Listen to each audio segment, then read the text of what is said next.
Ayun guys, laging namamatay din ng naandar. Ito ay Honda Beat first generation. Pag kinecheck ko yung spark plug,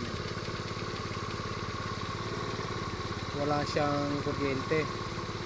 Kahit tanggalin mo yung yoke, pinagpalit ko na yung yoke nila, pero ganun pa rin.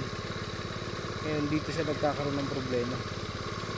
Ito lang, kasi chinek ko yung stator, may power naman siyang lumalabas. Ibig sabihin buhay yung stator. Dito siya nagkakaproblema. Dito hinahanap ko yung ano niya, yung sakit niya. Ito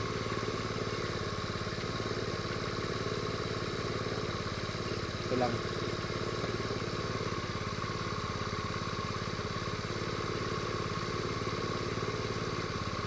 Bali minsan pag hindi umandar yung unit nyo, check nyo munang mabuti. Baka katulad lang nitong sa akin, ito lang yung problema. Wala naman siyang ibang problema, ito lang. Kumakawang dito. Siguro sa katandaan ng unit. Yun lang.